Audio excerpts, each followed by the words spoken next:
आपल्या चॅनलवरती सर्वांचं मनापासून स्वागत आहे।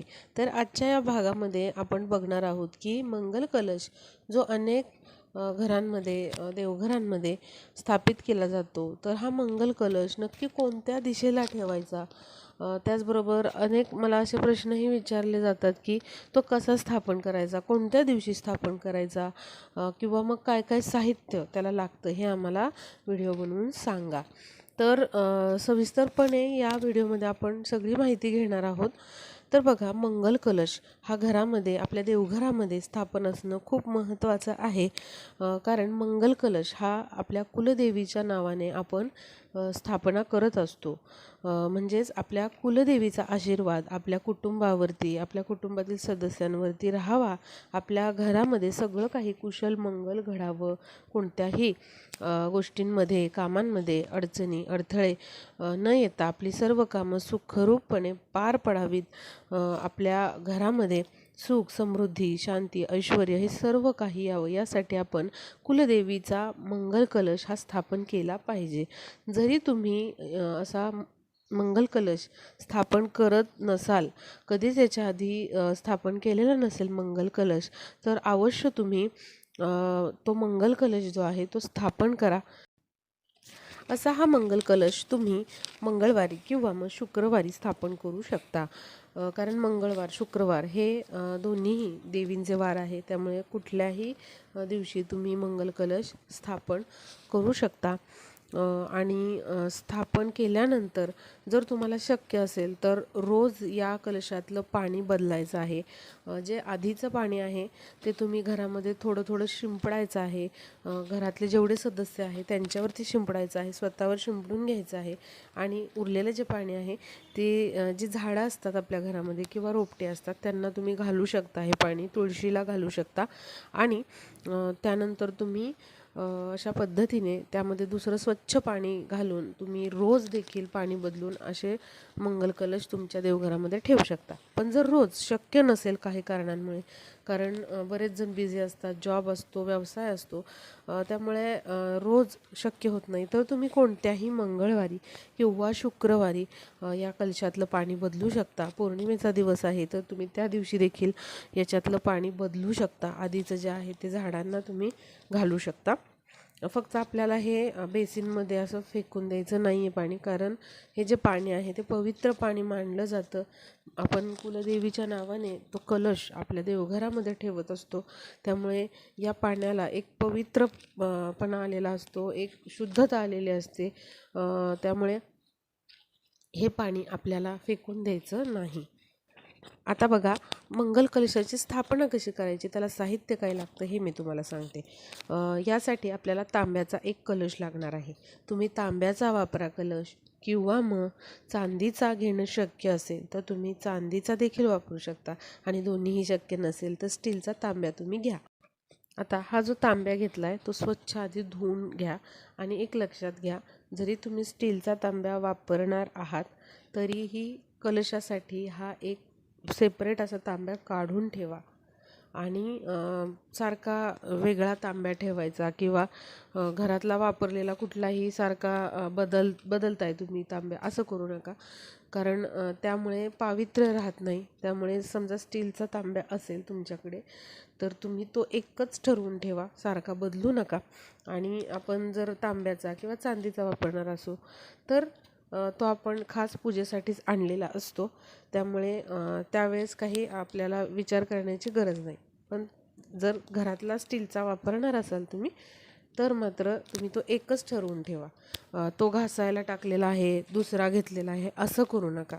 हवं तर तुम्ही स्टीलचा एक नवीन तांब्या यासाठी विकत आणा। शक्यतो तांब्याचा आणा तुम्ही विकत, कारण तांब्या वापरणं कलश स्थापनेसाठी हे खूप पवित्र मानलं जातं, शुभ मानलं जातं। कुठल्याही पूजेच्या कामामध्ये आपण तांब्याचा वापर करणं कधीही चांगलं। पण अगदी शक्य नसेल तांब्याचा किंवा चांदीचा तर तुम्ही स्टीलचा देखील तांब्या वापरू शकता। तर अशा पद्धतीने तांब्या स्वच्छ घासून घ्या, त्यामध्ये स्वच्छ पाणी भरायचं आहे आपल्याला। तुमच्याकडे जर गंगाजल असेल तर 2-3 थेंब तुम्ही गंगाजलाचे टाका, किंवा जर तुमच्याकडे गंगाजल नाही तर तुम्ही फक्त स्वच्छ पाणी घ्या, त्यामध्ये हळद, कुंकू, अक्षता, 1 रुपयाचं नाणं टाकणं खूप महत्त्वाचं आहे.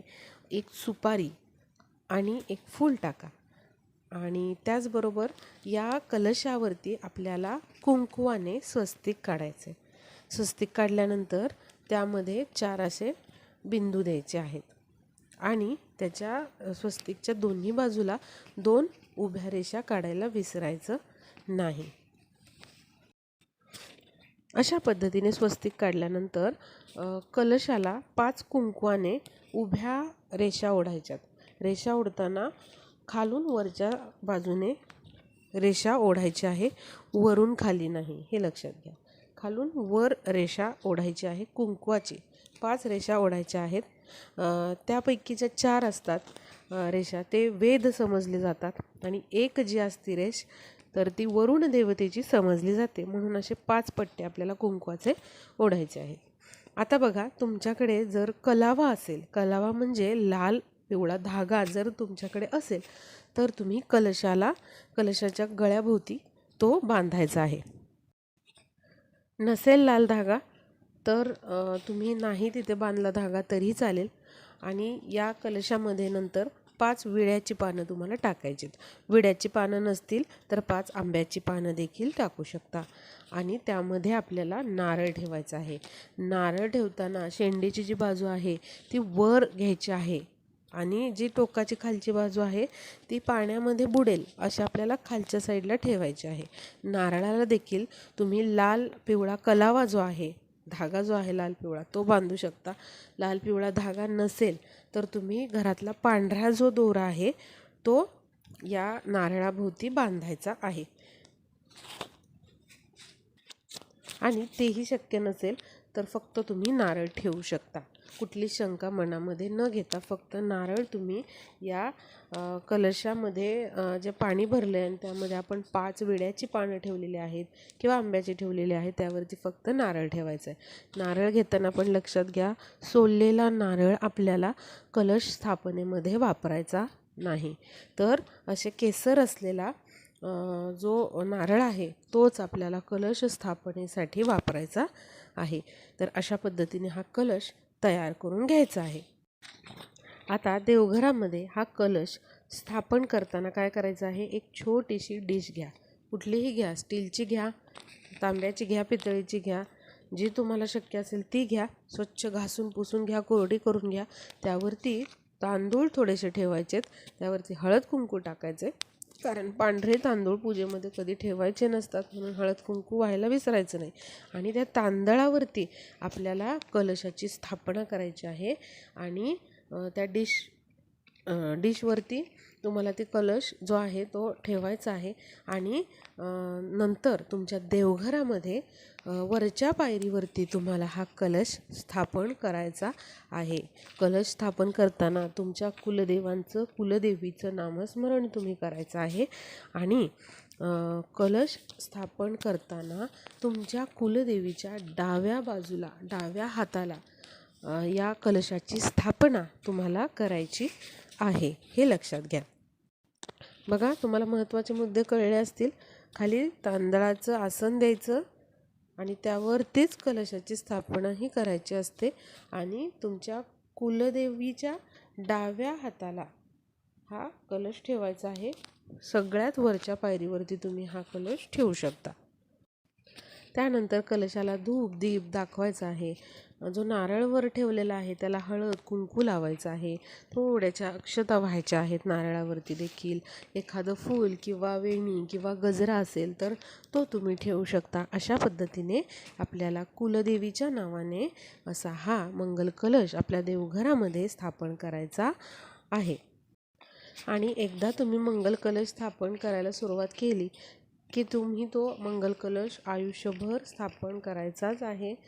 कारण अतिशय पवित्र आणि शुभ मानलं गेलेलं आहे मंगल कलश आपल्या घरामध्ये स्थापन करणं. आता बघा, याच्यातलं जे पाणी आहे ते मी आधी सांगितल्याप्रमाणे तुम्ही कोणत्याही मंगळवारी शुक्रवारी बदलू शकता. शक्य असेल तर रोज बदलू शकता.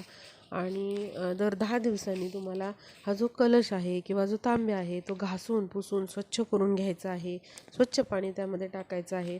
हळद, कुंकू, अक्षता, फूल, 1 रुपयाचं नाणं आणि सुपारी ती तुम्ही तीच वापरली तरी चालेल. हे टाकायचं आहे. विड्याची किंवा आंब्याची पानं टाकायची आहेत आणि नारळ जो आहे तो तुम्ही तोच वापरू शकता. आणि तुम्हाला जर नारळ बदलायचा असेल तर तो तुम्ही कोणत्याही शुभ दिनी जसं की मंगळवार, शुक्रवार किंवा एखाद्या पौर्णिमेला तो नारळ बदलू शकता. आणि हा जो नारळ आहे कलशावरती जो ठेवलेला असतो तो तुम्ही काय करायचा आहे तर तो तुम्ही पाण्यामध्ये विसर्जन करायचा आहे आणि नंतर तुम्ही नवीन नारळ त्यावरती कलशावरती ठेवायचा आहे. आता हा जो नारळ आहे जर त्याला कोंब आलेला असेल तर काय करायचं आहे, तुमची बाग असेल किंवा शेत असेल तर तिथे तुम्ही तो नारळ पुरून तिथे लावू शकता. म्हणजे नारळाचं झाड तिथे येऊ शकेल. किंवा मग तुम्ही तो पाण्यामध्ये, वाहत्या पाण्यामध्ये दही भात सोडून विसर्जित करायचा आहे आणि तुम्ही मग दुसरा नारळ त्याच्यावरती ठेवू शकता. आता बघा, बऱ्याच जणांचा प्रश्न असतो की ताई आता ही पानं खराब झाल्यानंतर मग त्यामध्ये दुसरी पानं ठेवल्याशिवाय स्थापना होत नाही का? जर एखाद वेळ आम्ही पानं ठेवलीच नाही तर चालेल का? तर बघा, असतील तुमच्याकडे पानं अवेलेबल तर तुम्ही अवश्य ती बदला, त्यामध्ये दुसरी टाका. पण जर नसतीलच पानं तर तुम्ही फक्त कलश असा तयार करून त्यावरती नारळ ठेवलात तरी चालेल. एखादा शुभ दिवस असेल तर त्या दिवशी तुम्ही पानं आणून त्यामध्ये ठेवू शकता. अशा पद्धतीने आपल्याला हा मंगल कलश स्थापन करायचा आहे. आणि दुसऱ्या दिवशी शक्यतो ही पानं आपल्याला काढायची आहे, कारण ती बऱ्याच वेळेला खराब होतात. विड्याची पानं लवकर खराब होतात, आंब्याची पानं खराब होत नाहीत लवकर. त्यामुळे दुसऱ्या दिवशी शक्यतो आपल्याला ही पानं जी आहेत ती निर्माल्यामध्ये टाकून द्यायची आहेत. आणि जे कलशाखालचे जे तांदूळ आहेत ते तुम्ही 10 दिवसातनं 15 दिवसातनं कोणत्याही शुक्रवारी किंवा मंगळवारी बदलू शकता. आधीचे जे तांदूळ आहेत ते थोडेसे तुम्ही तुमच्या तांदळाच्या डब्यात टाका, थोडेसे पक्ष्यांना खाऊ घाला आणि नवीन त्या ठिकाणी तुम्ही तांदूळ तिथे ठेवू शकता. तर बघा, अशा पद्धतीने अवश्य तुम्ही मंगल कलशाची स्थापना तुमच्या देवघरात करा. घरातील स्त्री पुरुष कोणीही मंगल कलशाची स्थापना आपल्या देवघरामध्ये अवश्य करू शकतात. आणि जरी तुम्हाला शंका असेल की याच्या आधी आमच्या घरामध्ये कोणीच मंगल कलश स्थापन केलेला नाही आहे, आम्ही कसा करू, आम्हाला करायचं आहे, तर तुम्ही तुमचे जे कोणती ओळखीचे गुरुजी असतील त्यांच्या सल्ल्याने, त्यांच्या मार्गदर्शनाने तुम्ही अशा पद्धतीने या मंगल कलशाची स्थापना करू शकता. तर व्हिडिओला जास्तीत जास्त शेअर करा, म्हणजे सर्वांनाही उपयुक्त माहिती कळेल आणि त्यांना देखील या व्हिडिओचा वापर होईल, यूज होईल. तर भेटूया पुढच्या व्हिडिओमध्ये.